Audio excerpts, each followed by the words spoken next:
All right, y'all. Yeah, we back. It's the Infinite Ambition Podcast. Recognize your limitless worth, damn it. Yeah, we are out here, man. Yo, this is the beginning of the new season. Man, it's been 3 years since my last episode. That was episode 20. This is episode 21. We are finally back at it.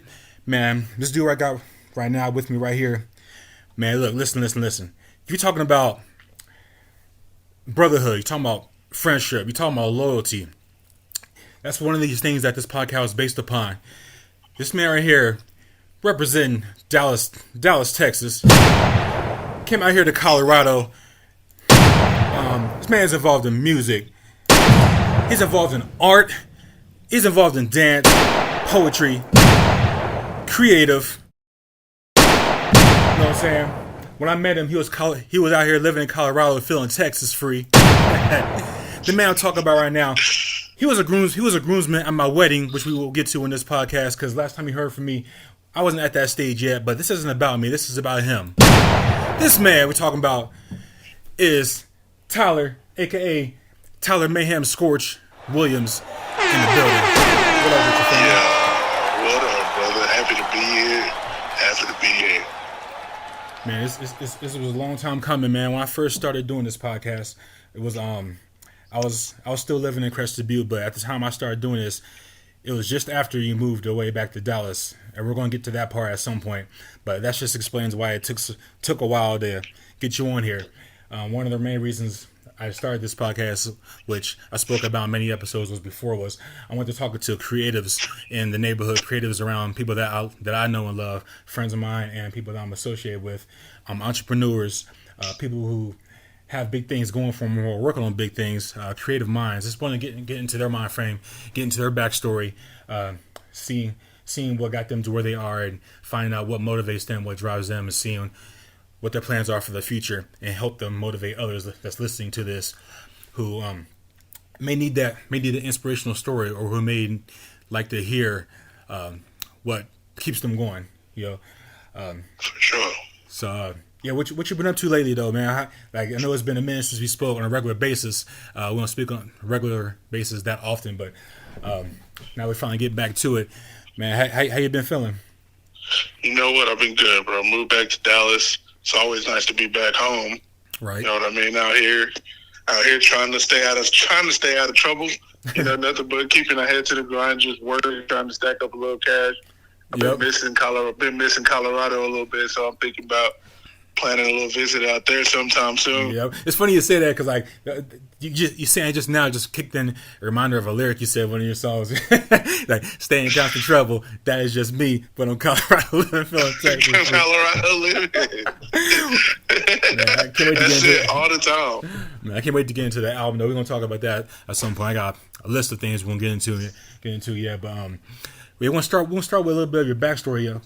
Get people more into knowing who you are, because some of my loyal listeners, they know you a little bit from meeting you in Crested Butte, but there's others that don't, and the ones that did know you from Crested Butte didn't know you a lot about you before. Now you've been a bit of a mystery in laying in the cut most of the time, but when you're out there, you're out there. So you're like the most extroverted introvert that I've ever met. For sure. What was it like, man? Like in your young age, growing up, are you from Dallas originally? Born and raised West Dallas, Texas. Mm-hmm.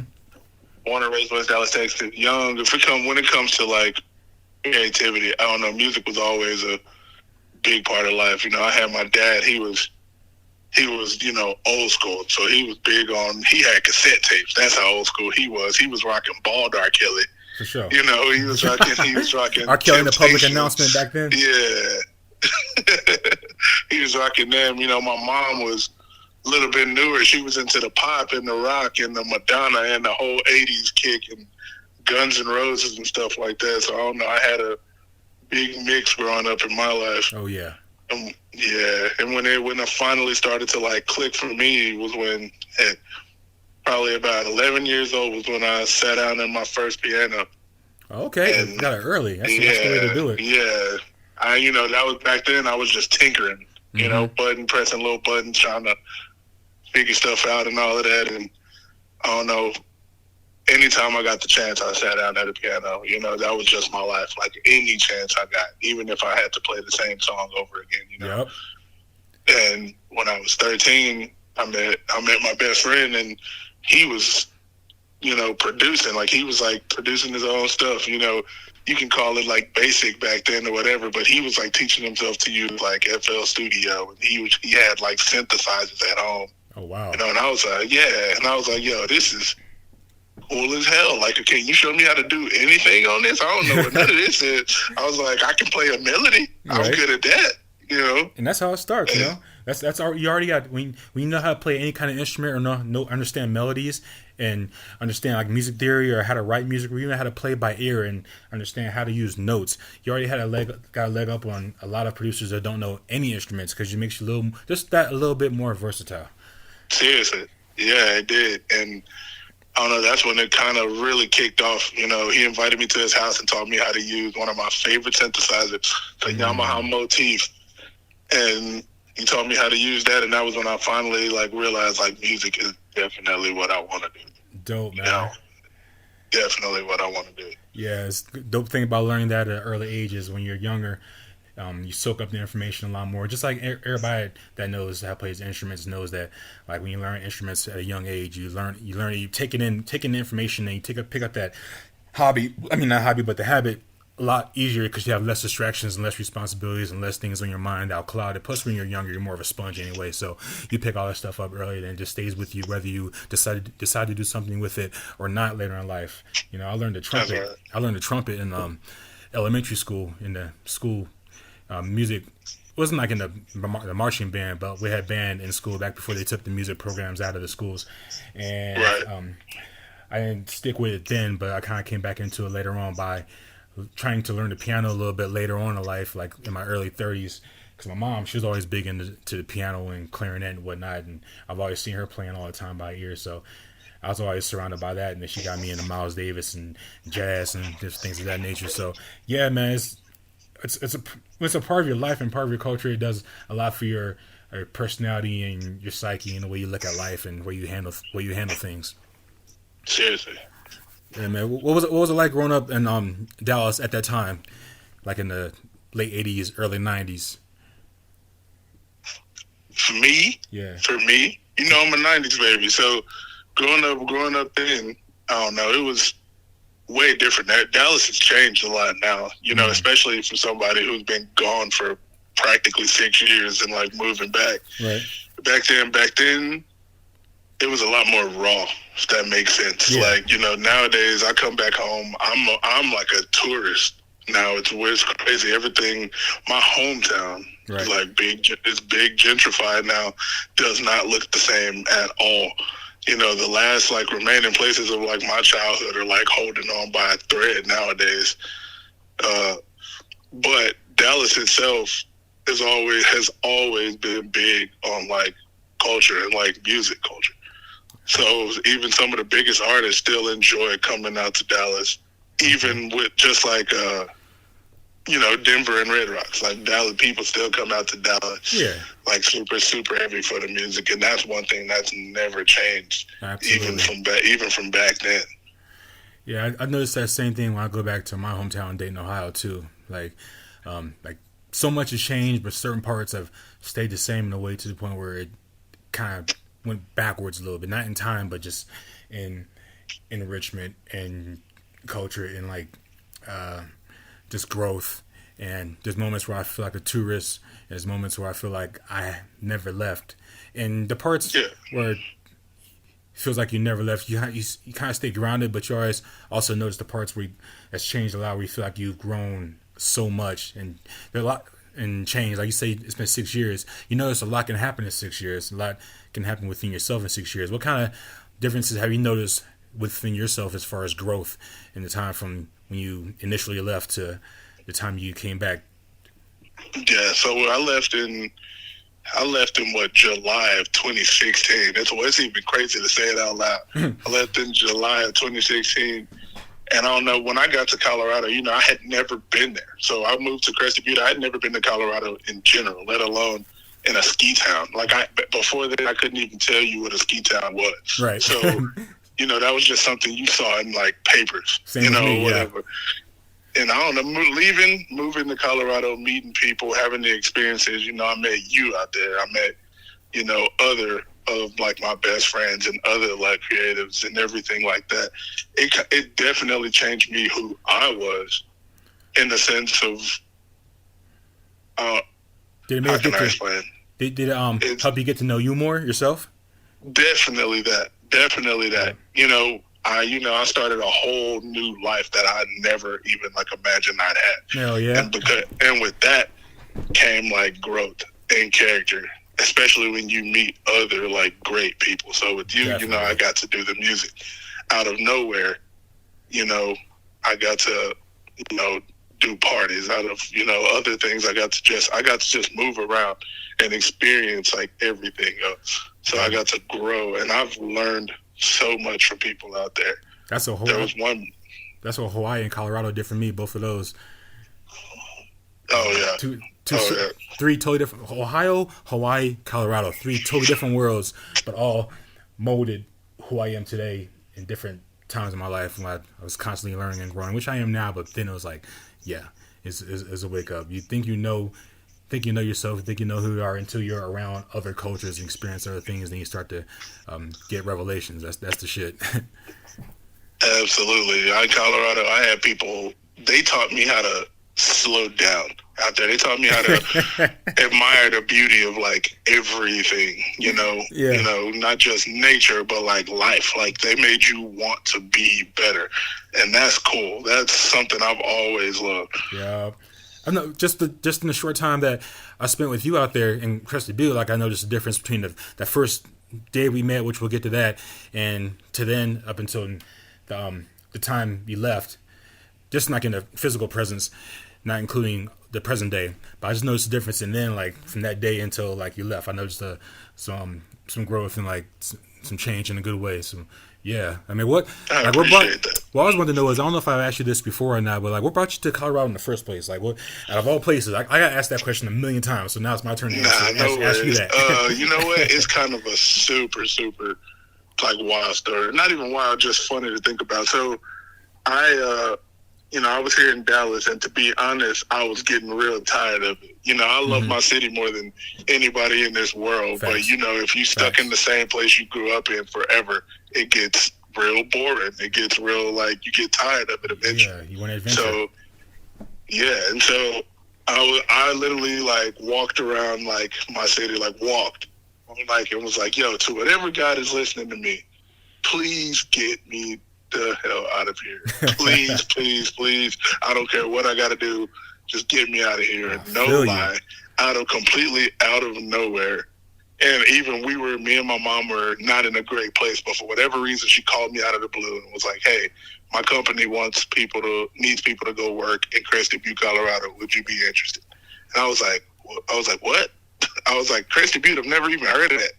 I was like, you know what? Give me one day to decide. So me and my best friend go out to eat, and I'm like, hey, man, do you think I should take this job, like, Colorado, whatever? He's like, dude, you should have been gone yesterday. Like, you need to go. Right. Yeah, and so literally I said yes. I took the job. They flew me out 3 days later, and I was in Colorado. I'm going to put a gunshot on that right quick. How it happened. Yeah. Man, that's... No, it was... Go ahead. It was awesome. I don't know.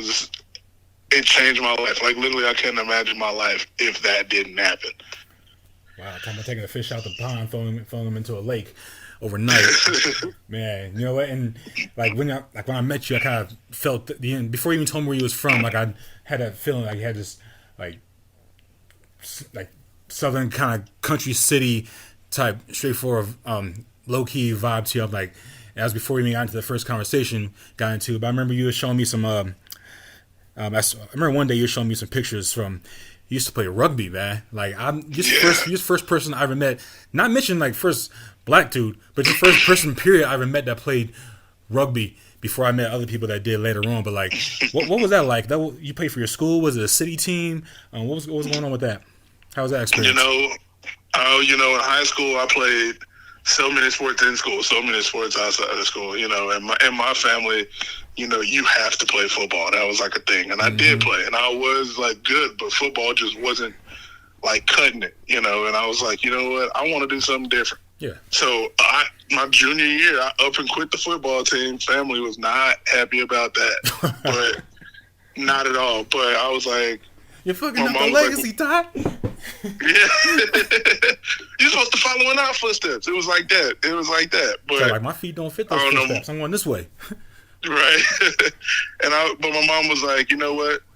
You have to play a sport. I was like, cool. I've been wanting to try rugby my whole freaking high school career. Okay. And I went out, and my coach was real cool. He was a G. He was like, give it a week. If you don't like it, you don't have to come back. He's like, if you do, I'll see you next week. Yeah, because it's not for everybody. You know, you got to be tough. And rugby ain't no slouch, man. People listening see like, fuck your misconceptions about it, man. Rugby is a hardcore ass sport. It is. Take the hardest parts of like football, the hardest parts of soccer, and put them together with some other rules, less equipment, and you just gotta be able to take that shit and go. So I've definitely taken some of the biggest hits in my life. Yep. I never played it before, but I've seen it a lot, and yeah, they don't play. Oh yeah. And then after that, I went on to college, and that was a whole different animal. And playing rugby in college, it was a whole different beast. So, I mean, I went up. I remember the biggest hit I ever took. We played the University of Notre Dame, and they were massive. And you got to think, I'm just 6'2", 185, all skinny. You know what I mean? And I'm tough, but they were big. That's all I'm saying. So, well, don't call them the Fighting Irish for nothing, right? Be ready to get your ass whipped a little bit. That's part of the game, though. You know what I mean? If you signed up for it, hey.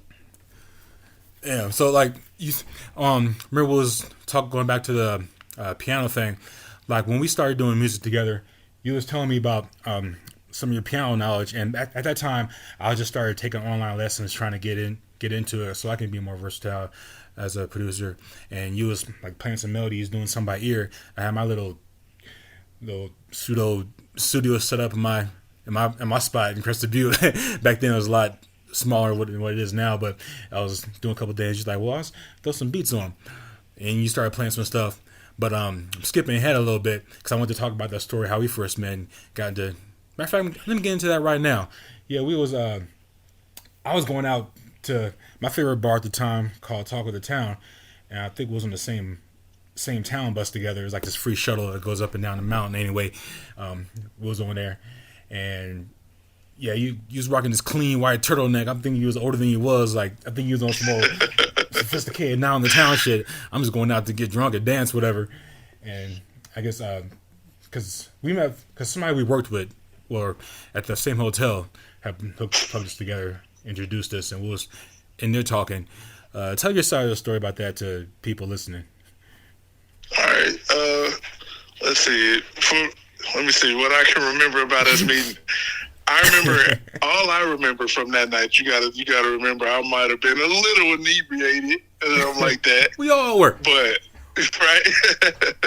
I remember showing up to the Talk of the Town. Yeah, I'm still new, so people are showing me around. Brand new. Yeah. I remember showing up to the Talk of the Town. I'm pretty freaking sure it was a karaoke night. It was. And yeah, and I remember, I don't know, I just happened to like lean up against the wall, like next to you with my drink, like watching.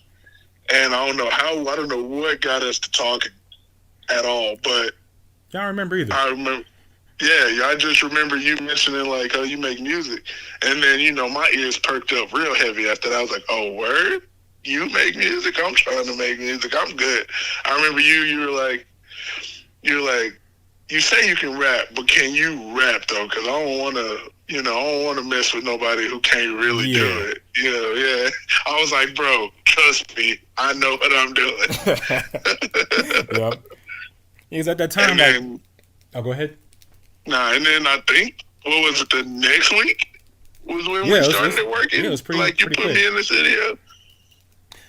Yeah, because at the time, I I moved to Crystal Butte like around May of 2015, and I was just like kind of resetting and restarting my life. But I was newly single, so like I shed a lot of bullshit that was going on in my past in Hawaii, and I was like, okay, I really want to get this Infinite Ambition brand off the ground, and maybe one day turn it into a label. If not, produce music for people and myself, and get my album off the ground, and do that for others too. And I was like, okay, from here on out, full throttle hustle mode. Anybody else who I know who's doing music or involved in music or wants to be creative, I like to meet them, work with them, and maybe we can all collab and do stuff together, which I ultimately ended up doing. But I didn't know anybody that rapped out there, and I was the only one. And I mean, this is, for those who don't know, Crested Butte is a small town, 1,500 people, you know. But there's a lot of talent out there, a lot of people in the music. And when you told me that you rapped, I'm like, oh, word! I can't wait to hear what he do. So yeah, man, we was both working, I think, in the same hotel, 9380 Elevation. I was like, well, my spot is like right there next to it on the condo. Let's go up there, bring it up there. I got some beats. We can spit some shit, play around, see what kind of feel each other's vibe styles out. And I had this beat, which ended up being the song for "We Out Here." Which ended up being the first single from our Word Around Town EP. But we just didn't really have a concept for that song. We just wanted to just rappity rap, trade bars back and forth. So we did that, and yeah, man. Now we're gonna get into that album. You remember your verse? You don't have to spit it or nothing, but do you remember your verse and like your thought behind writing that? I remember part of it. I remember the video more than my actual like line. I remember the video, the way you put it together. Oh yeah, and everything. And I remember like short pieces like of both of ours, because I remember we really played heavy on that Texas, Ohio, Colorado thing on there too. Yeah, I just remember that. I think we wanted to kind of like introduce ourselves. Like, listen up. I think I got it queued up here on my other computer right here. It was like a little boom bap beat that I found. I forgot how I found it, but yeah, when we have fun with that, and then we did a few more tracks together, and something sparked. And I was like, you know what, man? At the time, I think I had either just put out my Exit Strategy Story Never Ends album, or I was working on it. Because I had a mixtape I was working on too. I was working on a bunch of projects at once while working 2 jobs. I was insane. Like, nothing but like just work, hustle, music, party, and that's all I did. I barely slept. But when I met you, I took a pivot. Like, yo, we need to work on something together, a collab or something. Because I'm feeling this dude. We did like that joint Jules, which wasn't on the EP, but it was just a Lucy we did. And a couple. That was fun. Fuck yeah. We did a couple other joints. But yeah, we did this joint, what was it? It was Riding Out Tonight, which we ended up filming the music video at the Talk, which was one of my favorite music videos ever and one of the most viewed ones. Looking Out the Window was a fun joint. Situations was crazy. That's a funny story about that song. We had a couple of solo joints on that album too. Each had a solo joint, like a serious introspective song, like Lucy, You're a Goddess. That was yours. Mine was Odyssey. Odyssey, right? Yeah, man. I like Odyssey.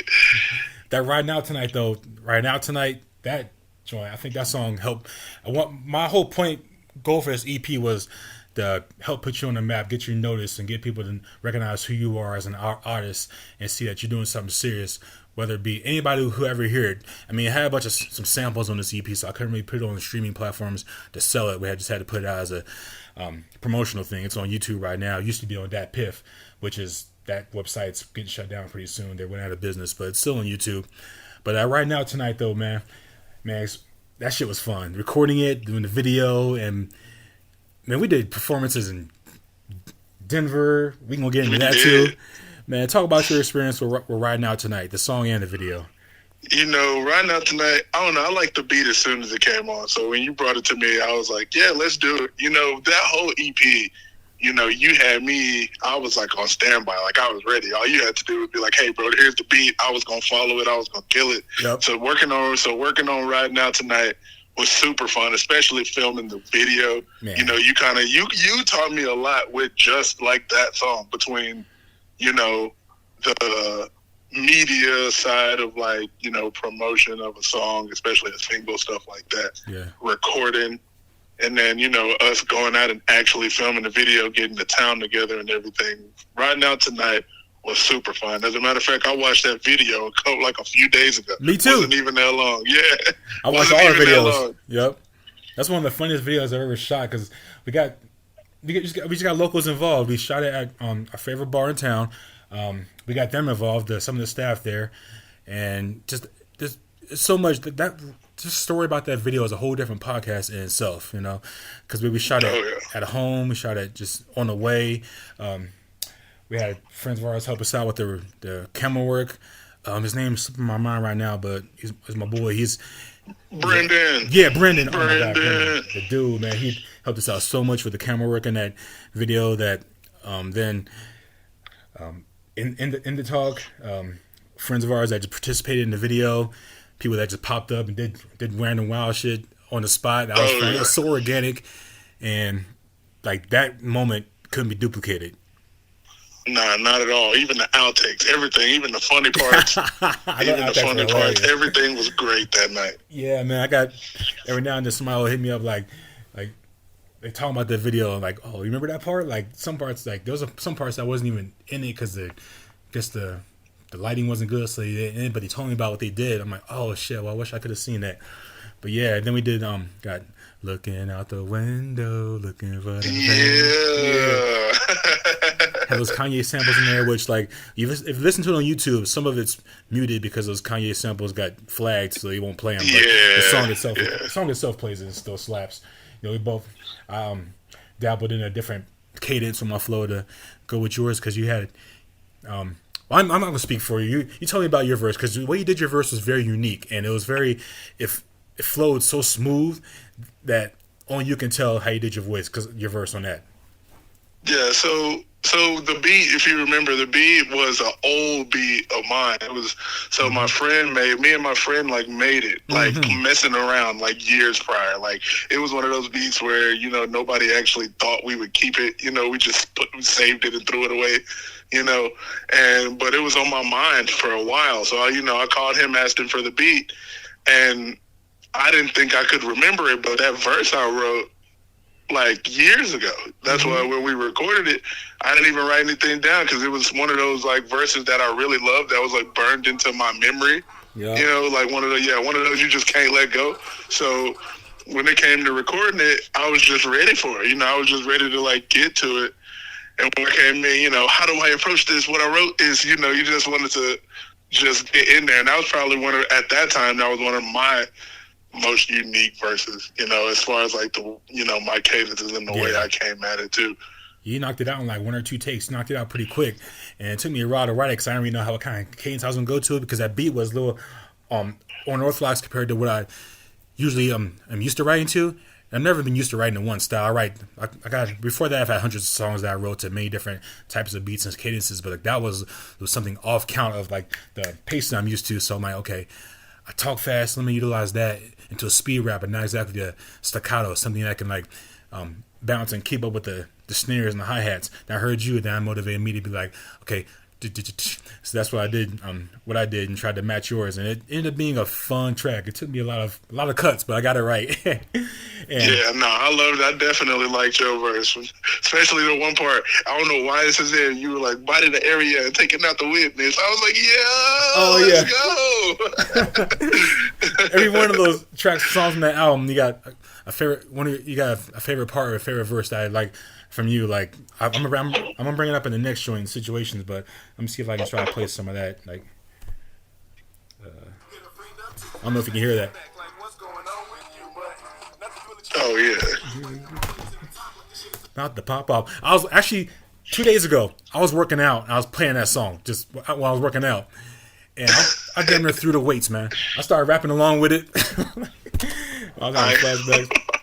Man, I definitely do that with one of our singles too. If you remember The Arrival, well, your single, The Arrival, that was one of my favorites. That beat was so smooth, man. I still wish we could have did that video in in the Red Room for your whole project we started working on, because that would have been a good opening song. Oh, definitely. But like the visions and ideas we had for videos we wanted to shoot for you, those visions are still fresh in my mind. Like for example, if I were like to drop into Dallas tomorrow right now with all my equipment, we can do those videos because I still got the visions in my mind for what you said and what I would have put to it and your lyrics. Oh shit, my computer's by itself. But yeah, man, we went into a song called Situations. That was a fun and unique song because I had this beat that I made just with these hard claps, this hard drums, and it was like had a not sinister but like a deep, dark but like club sound in the song to it. And I thought about at the time me and you was going through some situations with some people of the female gender out there.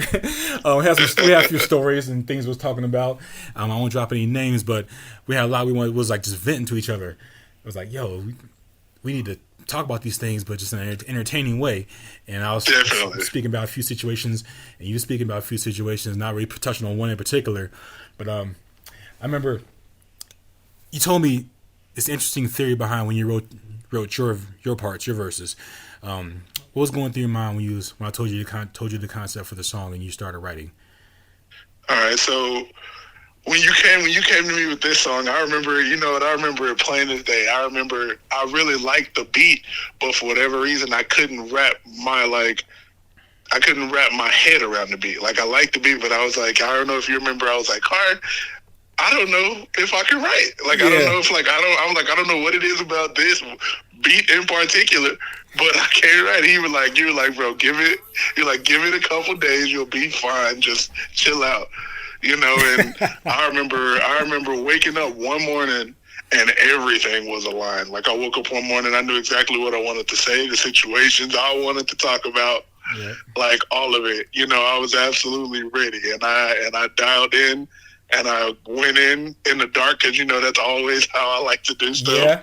I wrote it down, and I was ready for it. That was me writing my verse, and I mean I still love that beat. That's probably one of my favorite verses from you was on Situations. Like when I presented you with the beat and the concept, it took you a while. It took you a few days. I'm wondering, like, does he even like it? If he didn't like it, just tell me. But he ain't said nothing this whole time.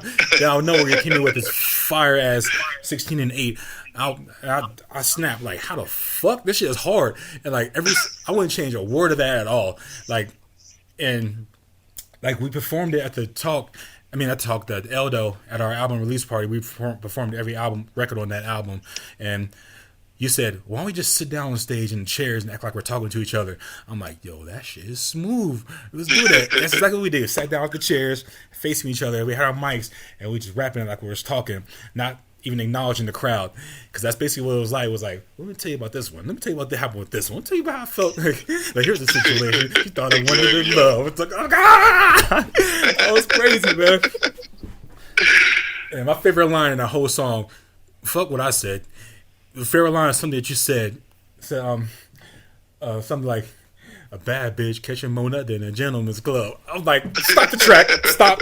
I need to go get a drink right now. I'm clowning. All truth, no lie. Mayhem is just who I am. It was serious, man. Oh man, all those situations. Hell yeah.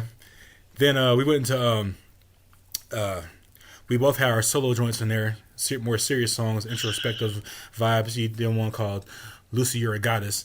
And I'm not going to blow wind and talk about the whole thing. I'm not going to talk for you and let you explain it because I know what it's about, but you can explain it better than I can because it's from your brain, from your pen, from your voice. So go ahead. Man, Lucy, You're a Goddess. So the beat I used, I definitely had to take that. That was a Logic beat, so I definitely took that. It was just a vibe, and that beat, the Logic spoke about nicotine. So I was like, what's something that really just like has a hold on me? Something that just really just got me.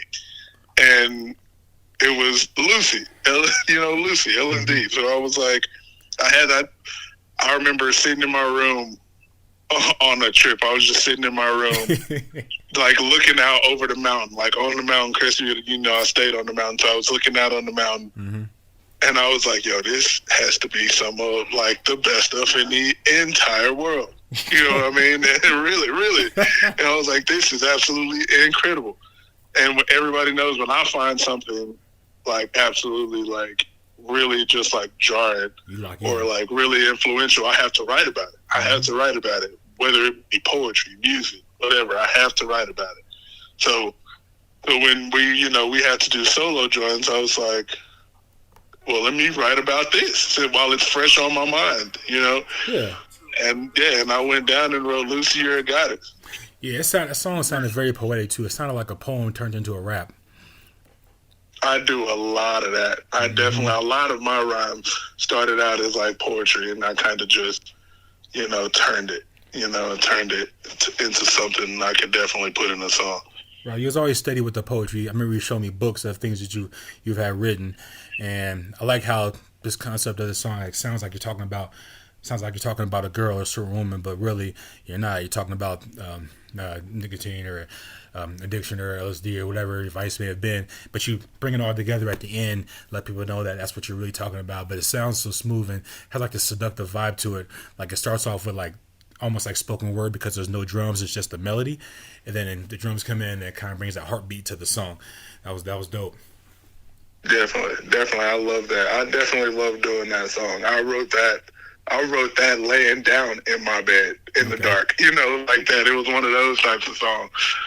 Almost like you went to a dark space, but not like dark as far as like depression, but dark as like very deep, introspective, like this place that nobody else can go to, can tell you, like nobody could have ghost wrote that for you. You know what I mean? Exactly. That. Yeah, so I'm glad you put that one on there, and that inspired me to do Odyssey, which I was just talking about my journey, my mental journey from when I first started doing music up to the present at that time, peaks and valleys, and just the way I feel about how I felt others looked at me versus how I looked about myself. Whether I was right and wrong in those visions, it was very honest. I wasn't really trying to say what was me. I wasn't trying to say I'm the best and nobody cares. I just felt like I got more to prove, and I don't know how to express it. So this is my odyssey. It's things that I see going on around me, and where do I fit in? Do I even need to fit in? It was a lot of self-questioning on that, but it was in a good way. No, I definitely enjoy Odyssey. I definitely enjoy it. I enjoyed the hook. And I enjoyed like, it's in my Odyssey. I love that. I love that whole thing. That's my attempt at trying to harmonize. Not really sing, but trying to harmonize over a hook. Nah, I enjoyed that. I enjoyed that song too. I enjoyed, just like you enjoyed me being on it, I enjoyed having you and like you teaching me and like listening to you do your thing 100%. Yeah, everything that I try to do with people I just absorb from what I've been taught and relay that back and pass it down to others who are in the same position I am or coming up, because I don't like to be selfish with knowledge. If I never make it big or even become really successful off of music, I at least want to help other people who may have that ability to do so with the knowledge that I've learned. Just I haven't been able to apply it for myself, but that knowledge may work for other people. So that's a bigger deal to me than focusing on myself. I mean, that's what Infinite Ambition is all about. That's my slogan is recognize your limitless worth, because that means like don't put no limitations on yourself. If you ever feel down about yourself, just take a minute, take a breather, reset. There's more things. Everybody's not one-dimensional. Nobody's one-dimensional. Everybody has more than one thing that they're good at or capable of. It's just about finding it and owning that. So that's a lifelong journey. It really is. Something I'm still learning today. But the best part about that is, as long as you're having fun and enjoying it and being safe along the way, that's what it's really all about. And we've done a few other songs together. We got a couple of joints that never actually came out. That's just chilling on our hard drives. Like one of them is, which will probably never come out. Maybe we might put it out as a Lucy or as a promo only thing. It was that Pound Cake. It was over Drake's Pound Cake beat. Oh man, I forgot about that. Oh wow, that was one of my favorite joints, man. I think I sent it to you some years ago. Yeah, you did. I still got it. I think it's in my email. Man, I remember. I don't even know. I think we just did that for fun one day. Like I did it, and then I remember coming home. Yeah. And you put a verse on it, and I was like, "Oh snap! Car recorded on here." It's like cool. And I listened to it, and it was dope. Yeah, you must have did that while I was at work or something, because I heard it and I was like, "This is dope." And I don't know. I was like, I loved it. But before I first heard it, it was like when the song actually came out, and I wasn't really into it at the time. I don't think I really felt it until you recorded over it. I'm like, oh, now I get it now. Okay, it's kind of dope. And the more I heard it, the more I wanted to spit on it. Then I started spitting on it. I don't remember exactly what I said or my verse, or I think it was something about sex or something about doing some freaky shit. You were real smooth on it, what I remember. Yeah, I remember you, Kate. It was I cool. just You were good remember on it. You were ended real with like smooth on I it. introduced her to the new age, and that's like an inside joke with me, you, and some other people back then. Some funny shit, but yeah, yeah, that definitely was a vibe. So I was like, after I finished my last solo album, which ended up coming out in 2017, The Moment of Reflection, I had a song in there titled Infinite Ambition, and I was just feeling like, okay, my boy Relentless, I used to work with, he convinced me that he could spit, and he could, but I was his first time recording, so he needed some grooming, but I just wanted to get him on the mic anyway, and I wish I still had his number so I can contact him more, but he was on there, my boy B. Bell, which some circumstances happened where he couldn't record, but he wrote the hook, and I ended up spitting the hook for him, and I got you, Mayhem was on there, and that song became a jewel. And do you remember your verse on that? I do. Yes, I do. That was a really dope joint right there. That's that beat. That beat. I wanted to get. Actually, I really wanted to be wanted that to be a posse cut with like 6-7 people on there, but I just didn't have the patience to get everybody on there that I wanted. Right. So it definitely would have taken a lot more time to definitely, especially with everybody, being all around the country. Exactly. Stuff like that. Exactly. So I had them cats on different parts of that album. But man, we threw an album release party for that album. People showed up. It was dope. We performed every song in there. And I had this opportunity from a homie I met in Denver named Dank One. He was throwing a show at the Roxy Theater for Halloween. It was a Halloween party. Everybody was dressed up in costumes. And he had me sell some tickets for it. And I was like, I'm not going to do this without my boy Ty on there doing me, because he's out here, he's making music, he needs to be heard, he's dope. He's like, bring him along. So we did a couple of songs from our EP, and man, what was that experience like for you, driving all the way out there 4 hours to Denver and staying at my homegirl's house at the time and doing that experience? What was that like? So that was cool. First off, I kind of grew up on stages, but nothing like that. Nothing, I guess, of that magnitude or like that, like serious, Mm-hmm. So, driving out to Denver, that was always a pleasure when we go out to Denver because, everybody needs a little bit of a break from Crested Butte. But yes, sir. It was cool. It was cool being out there, getting prepared for the show, seeing like your, show routines and how you prepare, since everybody does it differently. Yeah. And I don't know, it was super cool. It was super cool, definitely being able to get up on the stage at the Roxy Theater. Yeah. That was cool. Yeah, man. And go ahead. And even more cool, it was cool how much the crowd was feeling us. They were feeling us. And we were the last ones. We were the last ones on the stage, and the crowd was definitely rocking with us. Yeah, we closed the show. We wasn't even supposed to close. Right? Yeah, that was an awkward situation for a moment. Like, we went out there. Like, it was like a 4.5 hour drive from Crested Butte to Denver, and we understand with a girl I was dating at the time, and we all went to the show together. I sold a few tickets. A few people that I knew went to the show, but yeah, we went there, and I didn't know that I was supposed to look for Dang. He was one of the rappers / promoters. He didn't tell me all that. There's a little bit of miscommunication, so when I got there, I couldn't find him because everybody was in costume, and when I did eventually see him backstage, he was in a Freddy Krueger costume, a nice ass costume. I would never known it was him. I remember that. Yeah, it was backstage for a minute, watching the whole show. Like, okay, it's supposed to be our turn. Nope. Okay, we're next. Nope. Like, what the? Then he came backstage like, y'all gonna re-perform? I'm like, yeah, the DJ got our music. What's up? And the headliner, he's like, he's like, I gotta go do woo woo woo. So might as well let them perform because I gotta go. I was like, oh shit. The headliner was mad cool about it. He didn't know that. And DJ was like, yo, I'm about to finish. I'm like, what? We supposed to go on stage? We drove 4.5 hours. We mad. We going off, right? Oh, and, yeah. These weird girls backstage talking to us. We're like, yo, we ain't got time for y'all right now. We got to perform. Something ain't right. So he's like, all right, so we're going to throw you on next. the crowd's kind of thin because they thought the show was over. Like, nah, I don't care. We gonna rock this shit anyway, and we did. Just probably Absolutely. about 50 people left in the spot, and we went out there and just crushed it. It was the shit, man. It was dope. I think we did. The Story Never Ends. Did we do that? Yeah, we did. No, wait. We did. I remember we did Right Now tonight for sure. Yeah, we definitely did that one. I think we did 2 from our EP, and we did Story Never Ends. I'm trying to pull up the EP right now because I'm trying to remember the track list. We didn't do We Out Here. We did Right Now Tonight. I think we did something else that had. Maybe Looking Out the Window. Maybe, yeah, because we did that because we had something that had your full verses on it. Then we did one of my solos, I think. Yeah.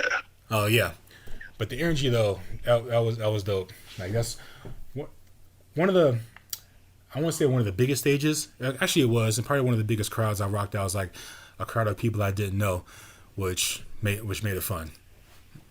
That's always fun. I don't know. I'm one of those people. Like to this day, just like how we met, to this day, I'm still rocking karaoke. I'm trying to get on any stage I can get on. I love it, man. That's still my thing all the time. Me too. I love it, man. It's one of the funnest things in the world, whether it be karaoke or doing your songs or covers or just performing. Period. It's a high you get being on stage. You know, like I was supposed like this. We had something going down here in town called Snowdown back in January, and they had karaoke at a bar, and I was supposed to go and have fun, but I ended up getting sick earlier that night from something I ate, so me and my wife didn't go. But it's funny, my wife bought me this karaoke mic for my birthday, just because she knows I love karaoke so much, just to play around with. And it's funny, I saw it, like I love that gift, and it made me think about that scene in 40-Year-Old Virgin where Andy was at home playing, just singing cameo and shit.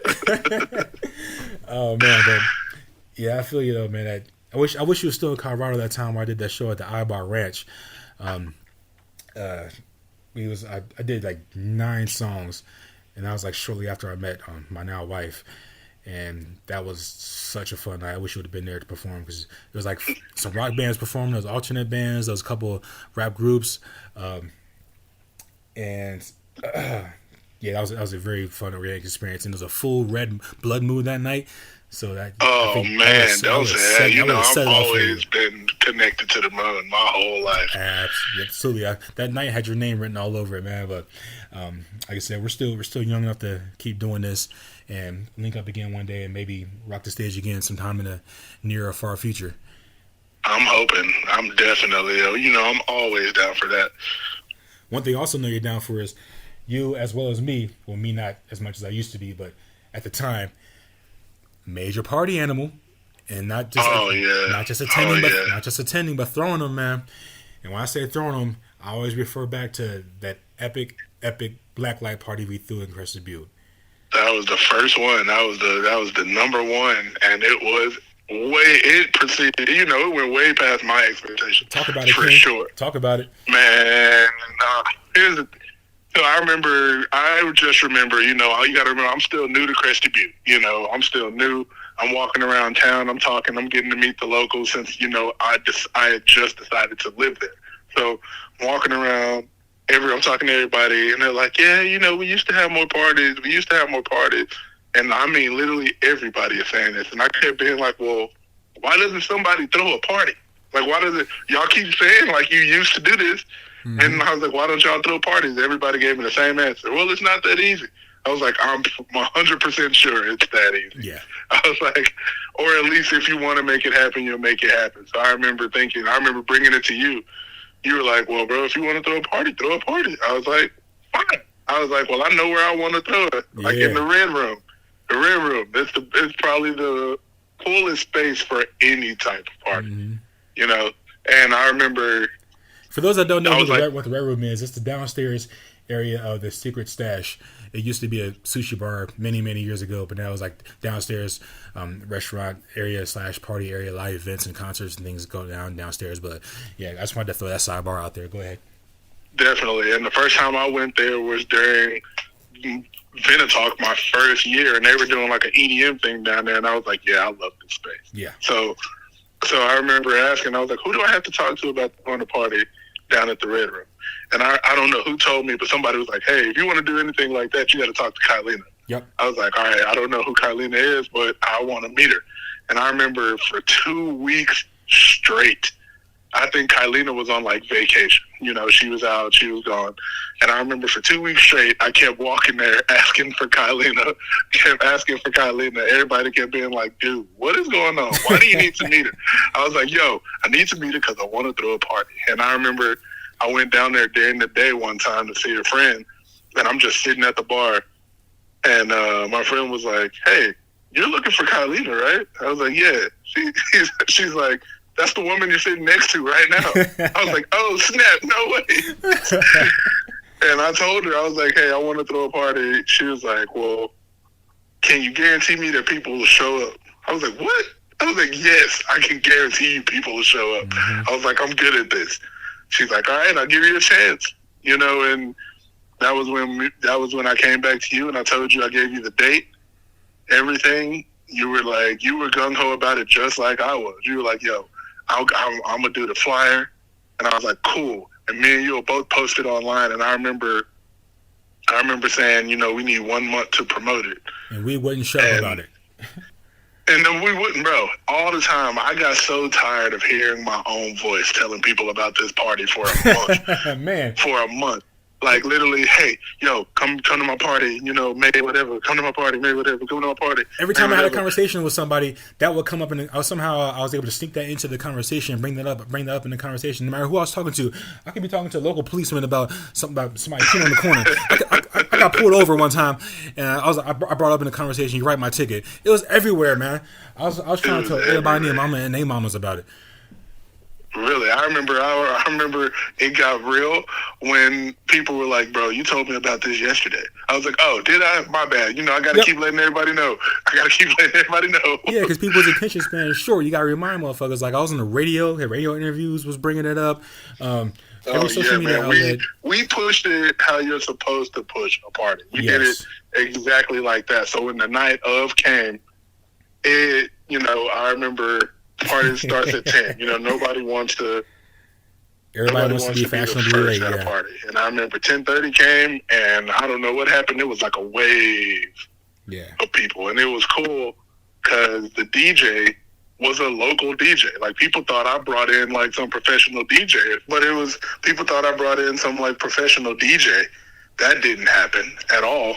Yeah. He was a local. He was a friend, you know. And I remember when I met him. DJ Cole, what up, baby?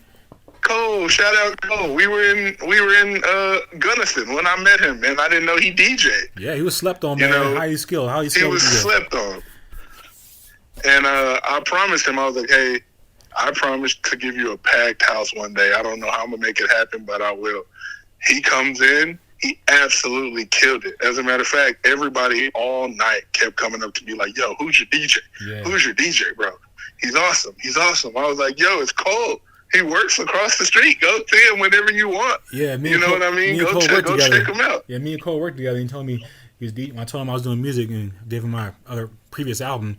He said he was a DJ, and when you told me you met him, I was like, yeah, I know him. He's a DJ. So we worked out something and got him up there, and that man slayed the whole night.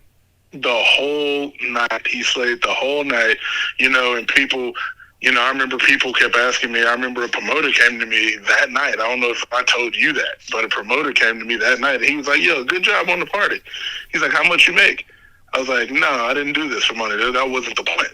That wasn't the point. The point was just to prove, like, we can do this out here. And I can do this. I'm a new person in this town, and I can throw this party for this town because they deserve it. Everybody out here is cool. You know, right? The game, you know, we won the real party. Let's have some fun. Right, the game notoriety, building a reputation, so you can make money later doing it. The proof. Right. So the first time was just for proof, show and tell, show and prove, and we did that. We did that. Thanks to you. You know, the flyers were awesome. The online, like the promotion, everything was awesome. I think we did that in probably the most perfect way. We did that. Actually, me and you did that a couple times. So. Yeah, it was like for that one, like. I was going around, like, was going to stores, buying the props and everything, because we can't forget about the props. It was fun. Like, we had, like, toys, glow-in-the-dark toys, water guns, balloons. People on their own was bringing body paint. It was nuts, man. Yeah. And, like, I got there, party started around 10:30. I got there about 15, 20 minutes later. And when I pulled up, there's already a line outside like the bouncer saying we can't let nobody else in at the moment because it's deep. I'm like, I never seen it that deep before there at that time. At that time, I'd probably been in Crescent about a little over a year. I'm like, yo, we did that. Not taking solo credit us because like just the notoriety, just the reputation of the place itself, kind of spoke for itself. But we was able to get that many people there excited for this event. Okay, when I got downstairs, it was deep. I'm like, yo, this is the shit. And I'm like, I was feeling like on a high happiness just because like I get a thrill of bringing people together, having a good time, people dancing, and nothing went wrong. There's no violence happened. Nothing got broken, destroyed. Everything went well, and it was funny because like I'm taking pictures of people. I'm trying to get up. I see you on stage. I'm trying to get up there to say hi to you. I'm walking around. What's up? Everybody's taking pictures. Everybody wants me to do this. Go to the bar, get a drink. Like, nah, I gotta make sure everybody's cool first before I party with y'all. No, we gotta work. We gotta work. You know, this is fun, but it's also work. And the funny story I tell, I laugh about all the time. I think about my head, man.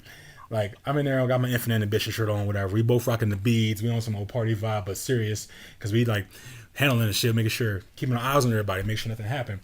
And you're on stage with a Batman onesie on. I'm like, my man is on one tonight. Let's go. You talking to the DJ. So I get up, I get up on stage. I go to ask DJ for see if he wants something to drink and say hi to you right away. This nigga trying to debo me off the stage. Like, your voice get all deep all of a sudden. Like, hey, man, you gotta go off the stage. Like, hey, bro, my man. Hey, force a habit. I'm like, nigga, this is our shit. I can ask the DJ if he wants something to drink and say hi to you. That was mama. Hey, bro, we got some wild characters. I got to make sure everything take hold. That shit was fun. I want the turntable smack this nigga so bad. I was like, this motherfucker. I've already suplexed somebody off the stage so bad. I was like, yo, you need to calm down. He's like, no, I didn't like that, man. I'm just saying. Man. We had a good ass time, man. That shit was so fun. We all walking around. Everybody was just having a good time. Then, like, everybody left. Everybody was like walking out at the end of the night. It was over, and I'm sitting on the curb waiting for a ride. I'm almost in tears. I was thinking about, like, this shit was so nice. This was worked out exactly the way we wanted, but better. I can't believe we did that. Like, I didn't care about nothing else. I didn't care about trying to hook up with nobody. I didn't care about how drunk I can get. I just want to make sure it was a success, and it was, and that felt so good. And same here, bro. I mean, same. I was almost in tears too because when everybody was walking out, literally everybody like shook my hand, gave me a hug, like, bro, thank you for this party. Like, thank you so much for this party. Like, thank you for doing this. Like, nobody does this. Like, thank you for doing this. I was like, man, it's my pleasure. Like, I was partying with y'all. Like, it was me too. Like, I was out here. I wanted it the same way y'all wanted it. Yeah. You know what I mean? I feel like it's what was needed. It was cool. I feel like it's what was needed, and we did it again. But I mean, well, when I say we, I mean not loosely. The second time something like that happened was more of you, and I can't remember her name right now. Malia. Yeah. Me and Malia, but you definitely helped a ton with promotion, and you did. I think you might have done the flyer for that, or you helped at least. Yeah, I put some on it. That was most of you guys' baby. That the milk and cookies joint. Yeah, well, the first one we did was the New Year's joint. That was the big one. Oh yeah, buddy. That was the big one, the black tie event, New Year's. Yeah. New Year's thing, and that went off just as huge as the first one we did, you know, and that was cool. The town, well, CB, the theater, you know, Malia and all of them, she came to me, and that was a pleasure because that meant I actually did good with the Blacklight party. She came to me and was like, would you be down to throw a party with me? And of course, I'm going to say yeah to that. I'm partying, you know, so I'm down. And, you know, me and her, I remember we met at the Talk of the Town, you know, that's the spot all the time. And we sat down for like an hour and we hammered out every detail of everything we were going to do. Like, we're going to make it black tie. We're going to start it at this time. We're going to serve these drinks. We're going to have these people. We decided to have like go-go dancers. Then we decided like this and that, you know, and we hammered it out. And we did a lot of like the legwork ourselves too. And next thing you know, we promoted it for a month because, you know, the whole thing, same thing. And that went off without a hitch. That was one in, one out all night too. I was like, yo, this is incredible. And she handled like a lot of the work. Yeah. Too. So it was Shout super out cool. to Malia. When y'all told me it was black tie and what it was about, I was like, no, 100% down. I love dressing up, love going out and socializing, mingling. Plus, at the time, I think I was newly Crested Buttes King of Soul at the time, so that title helped me spread the word in a lot of ways about going to different events and things around town, saying, "Look, I'm gonna be there. I'm all about it. Y'all should go." And people's like, "Oh yeah, let's party with King." Like, well, yeah, I did that, but it's more about getting everybody there. These people hook up great parties. Malia, she was way more known than I was, so it's her shit. Y'all definitely better go. And yeah, exactly. And I mean, it was cool. And that party was a whole fundraiser for the Mountain Theater, so that was even more cool. Being able to like help them out with that, right? And also help my friends in the process. So that was fun. I had a ton of fun helping out with that. And that one, just like you said, that one went off without a hitch. There were no problems, nothing. Nobody came in on bad vibes. And it was a New Year's party. So you got to think, we had a ton of tourists in town. Yeah. We had a ton of tourists in town and everything. So the party was not just locals, and it was massive. So right, that was cool. I always go down a big part of Crested Butte history, and I always had a lot of respect for like the different venues out there that allow us to do certain things, in different venues and places that host those type of things. Like me and Sooner, we hosted that live art auction, the In the Moment thing out there, which was huge. Right. That was always fun. I wish you could have been a part of that. I think you had left by then, but there was supposed to be more of those, but it hasn't been. But yeah, man, after you there came a time where like that, I forgot what I was going to say, but that's a party town. Like they're all, everybody out there is pretty much like they respect good events, good parties. As long as nobody fucks it up, it does nothing crazy. They're down to do whatever. They just love good vibes and just socializing and being around people. And I don't want to say all good things come to an end, but all good things come to a transition. And you made a transition going back to Dallas. What led to that decision, and how's things been going since you've been back? Before I came back to Dallas, I don't know if I was in Tennessee for a year. I was in Knoxville, right. Tennessee, with one of my best friends, Pierre, R.I.P. And that was like a huge thing. And I moved there on a whim with him. On a whim, he was like, hey, literally, he used to visit me in Denver when I lived out there all the time. And he came to me one day, he's like, hey, you want to move to Tennessee with me? I was like, well, why the hell not? Like, why not? Let's go. And all my friends were like, my friends, my mom, like everybody were like, why are you going to Tennessee? I was like, why not? Why not? I have to, like, there's nothing tying me anywhere. I can go anywhere. Yeah. And, I went out there and everything. I had fun in Knoxville. I still talk to all my Knoxville friends. Yeah. And then finally it was like, I did this huge circle. I was like, you know what? It might be time to come back home, even for just a little while. Yeah. It's, I just have to come touch base. Exactly. Touch base, and then I can go back out, spread my wings, get back out there. But moving back to Dallas, it's definitely been what I wanted it to be. Good. Coming back home, I get to see my family more, and, it teaches you, when you're gone and you come back like that, you realize, you lived your life and that's cool, but I've missed a lot of birthdays. I got a lot of little cousins. I got a ton of them who don't know me. Yeah, so now it's like about reconnecting. Yep. A little bit. Getting to know them, going back to my family function, hanging out with the fam, going to birthday parties. Being around so much to where they get tired of me. Like that. Yeah. So it's been nice. It's definitely been nice being back home and like seeing all my old friends, going to all my old places. But the cool part about my city is you're like, no matter how long you're here, you haven't even scratched the surface of Dallas. I'm still learning new stuff about this city. So it's cool. It's nice to be back. Yep. Yeah, and you go back with more knowledge about life, knowledge about yourself, and knowledge about how you handle and deal with situations, how you want to navigate through your life from here on out after you've experienced some things when you leave, and that it makes you more stronger and grown as a person. I've noticed and seen that through like your social media posts and whatnot. And when you came out to Denver for my wedding, just the fact that you accepted to be a groomsman, I held that close to my heart. I held that high honor. I was excited about that. So I'm like, okay, if I get to see my niggas again, Actually, I originally had like 10 or 12 groomsmen, but Yeah. I had to narrow it down, so I had to pick my top of the top pick. So, yeah, thank you for that a million times. That was my pleasure and my honor, bro. Thank you for asking me to be there on your special day, man. Yeah, it's a pleasure for you to get a chance to meet my wife. Because before that, you haven't met her because you left Crescent Butte before me and her met. So that was her first chance getting a chance to meet her and everything.